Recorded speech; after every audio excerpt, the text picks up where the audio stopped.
Hello and welcome to the Rebirth Summit 2025 Stories of Unyielding Courage.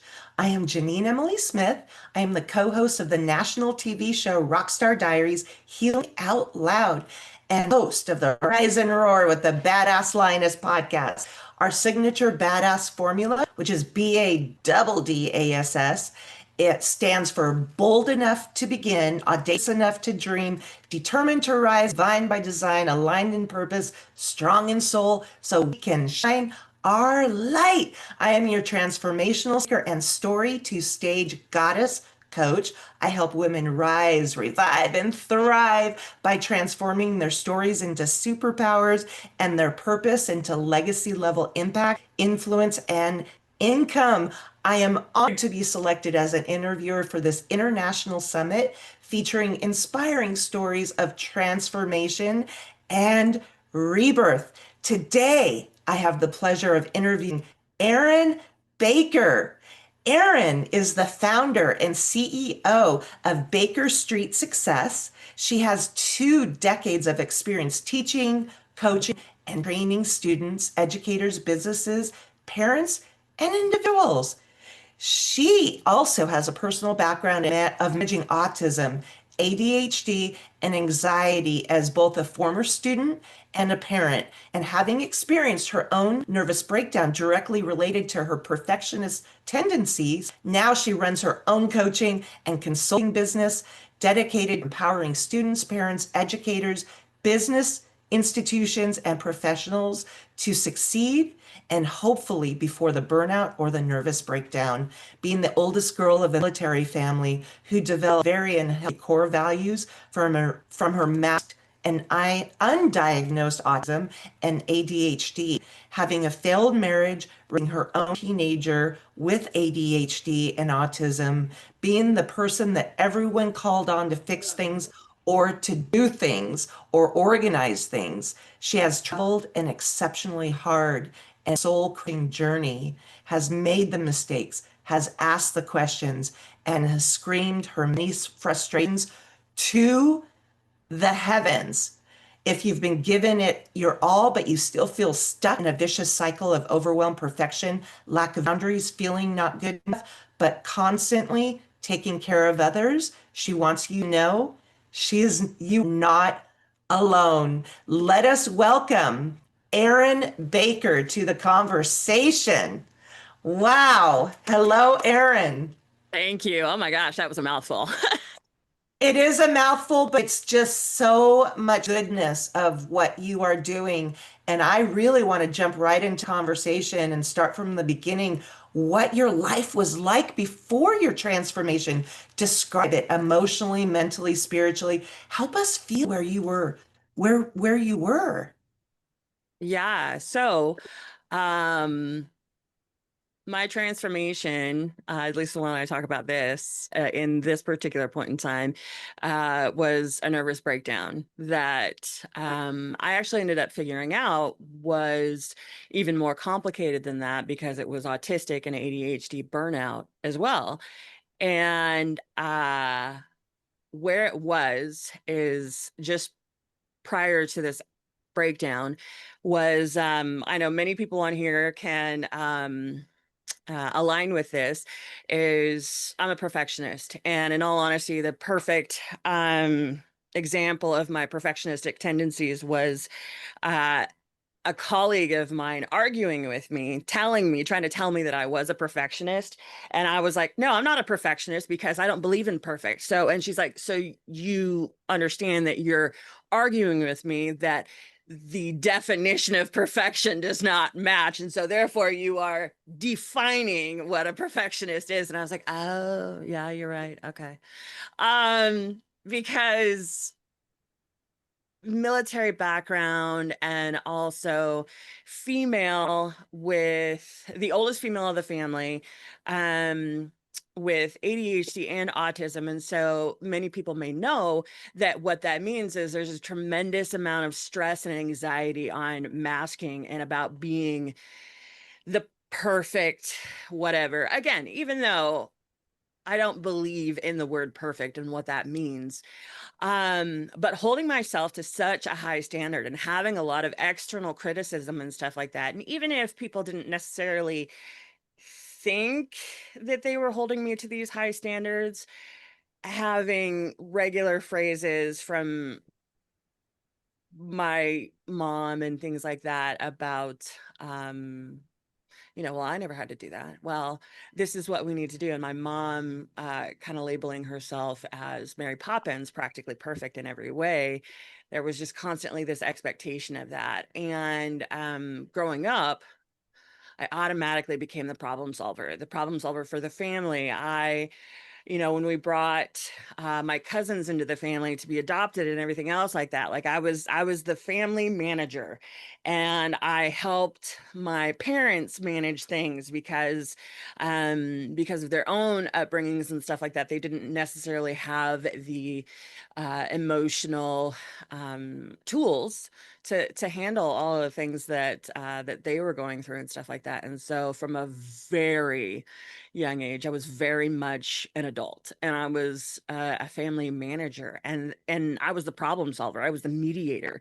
So anytime we were having those uncomfortable conversations or somebody was in an argument, I was in the middle of it trying to mediate of like, okay, so how can we, maybe give and take a little bit on both sides. And then, you know, that goes through college, that goes through graduate degree, that goes through, my marriage, that goes through my professional life. And I was still the problem solver. I was still, that person that people just always went to, which felt great. And at the same time, it was just so much pressure. Um, an unbelievable pressure cooker. And because I had this constant feeling of I have to do these things or no one else will. Um, and I took in my siblings when they were having difficulties with their own families. I took in my youngest sister when she was getting a divorce, and she had her very young son with her. And I was single living in my own house with my own son who had autism and ADHD, and I took her in. And then I also took in, and I don't have a huge house, I have a 3-bedroom house.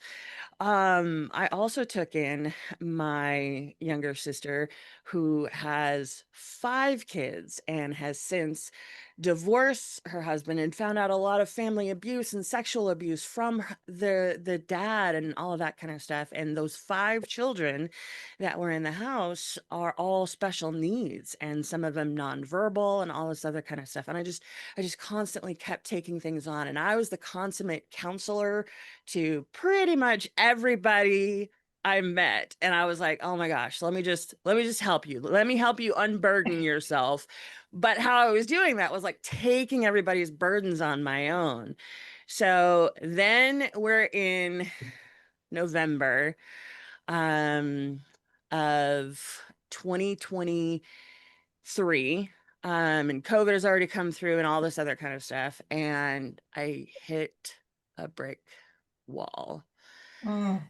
And we are talking about a brick wall that I just didn't know what to do. The person who always knows what to do and helps other people, I just couldn't. Mm. And I ended up in intensive inpatient care, mental health therapy. So yeah, talk about scary place and like gonna lose your family, your kids, your house, everything.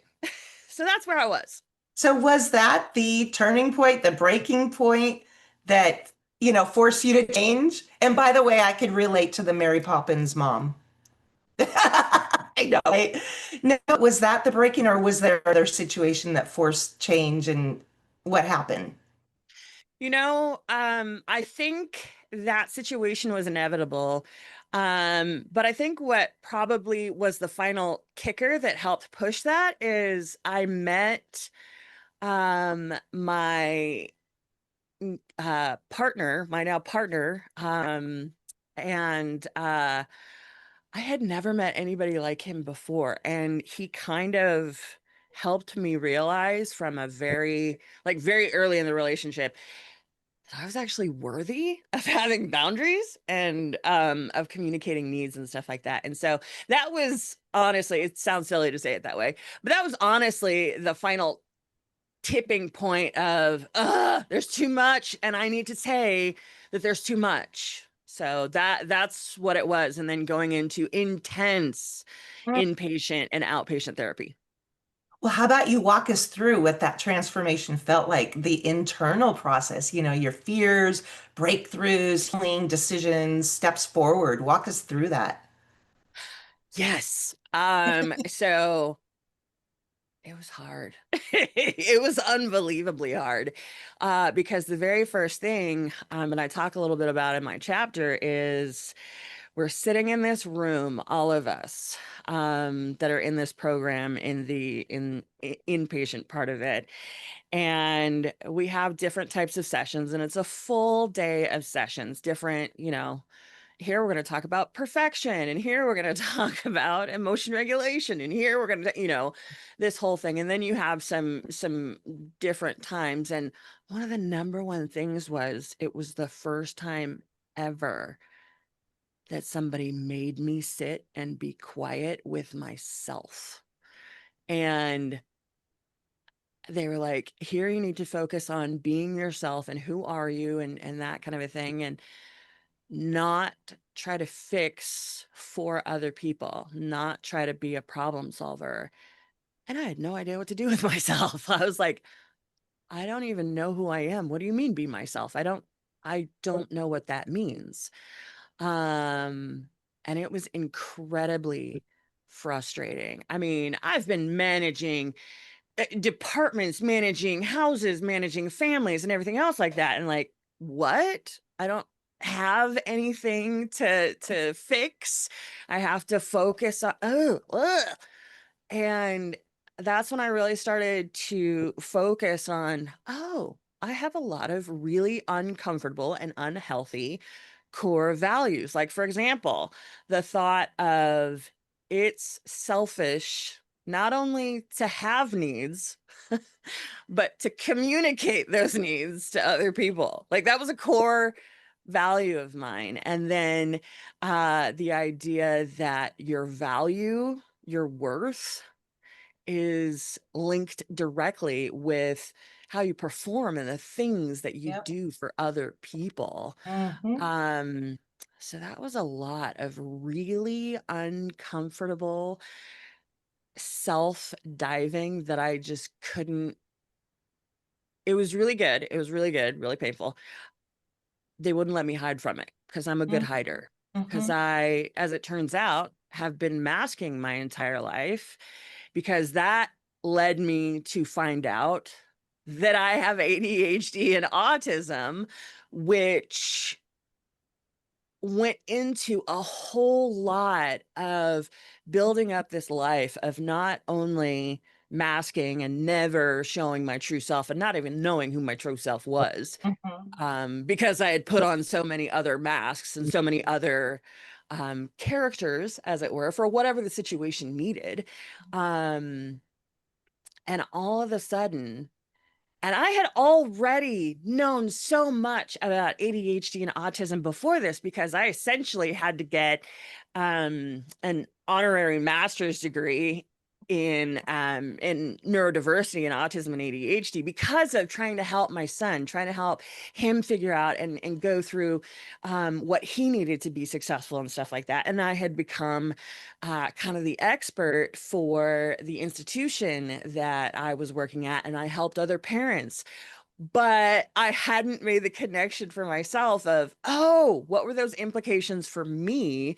And how has that caused me to cover things up and create these unhealthy boundaries? And honestly, and I know it was already referenced earlier today and earlier in the summit, of that's when I had to truly figure out and internalize the meaning of, you have to put the mask on yourself before you put the mask on other people. Yeah. And I always hated that phrase, because I was like, no, that's dumb. I'm saving the people around me. And it was like, oh, right. If you are killed over, incapacitated, or dead, you can't help people. You're not Right. going to be, you have nothing left to give. So, Well, I'm also the oldest daughter in a family of six kids, and so I can relate to so much. And growing up, they didn't have a lot of information out there about autism, ADHD. There just wasn't. And so thank you for bringing awareness, because awareness is the one of the first keys. You have mentioned, your partner, that therapy. Was there any other special something or someone that helped you this journey? you know, I had some amazing therapists. This is something that I've never heard talked about before, or at least not very often. And so something I definitely want to draw attention to is I've seen therapists, so many therapists over the last like 25 years of my life, right? Since early 20s. And something never quite fit. And I didn't understand why. Of course, I thought it was me, because that's the thing.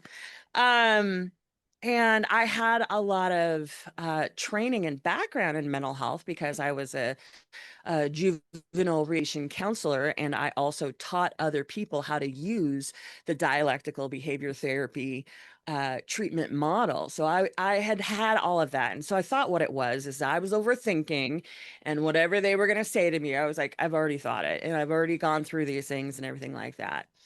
And what I figured out through this process is that there is such a thing. This is so dumb. There is such a thing as a good or the right fit with a therapist, with a coach, with a mentor.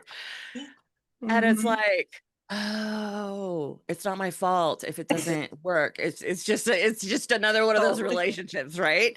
That like either it works or it doesn't work for a lot of different things. And the fact that there's different types of therapy models. So there's talk therapy where people just listen to you talk and go, mm-hmm, mm-hmm, mm-hmm. I know I'm oversimplifying it.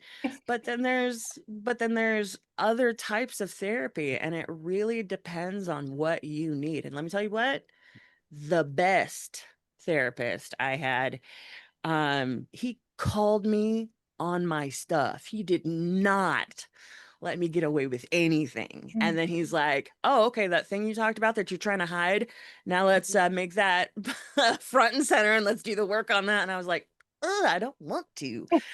So that was someone who held me accountable to myself and my feelings and didn't allow me to hide Mhm. from myself. Mhm. Wow, powerful. We have about a minute and a half left, and I want to make sure you have enough time to talk about where you're at today and golden nuggets. If there's somebody who's stuck in pain right now, what would you say to them, and just share your knowledge? Yeah. The very first thing I want to share with people is what I share with everybody. You're not alone. That's the number one thing that isolates us and makes things worse. You are not alone. You are not the only person who's ever been through this. You are not the only person who thinks they're not good enough.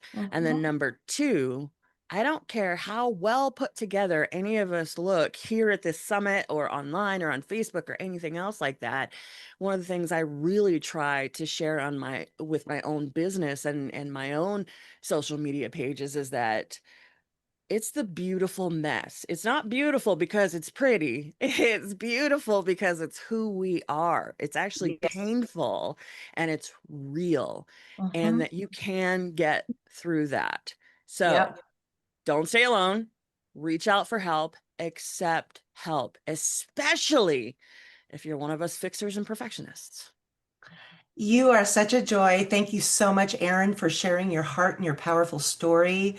Your journey surely is a beacon of hope, and I'm so glad you're here.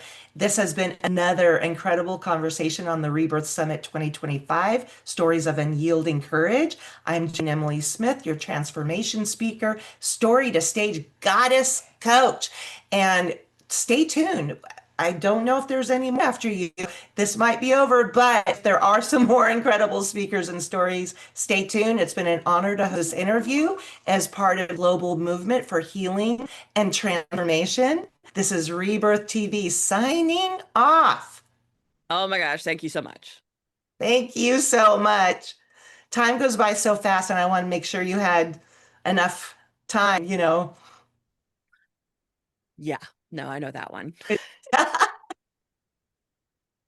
Just waiting for to hear recording off.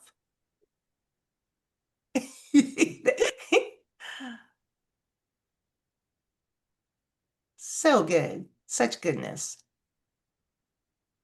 It's so funny because it's almost like you have to hold your face in the, okay, I don't want any hideous thumbnails of me, you know? Oh yeah, isn't it weird like looking right at yourself and you know and it's like, oh, I got a hair out of place. I try not to look at Right? myself at all. Like It still hasn't. Lima. Well, Thank you so I'm much. And not I always really worry about sure, but don't worry about that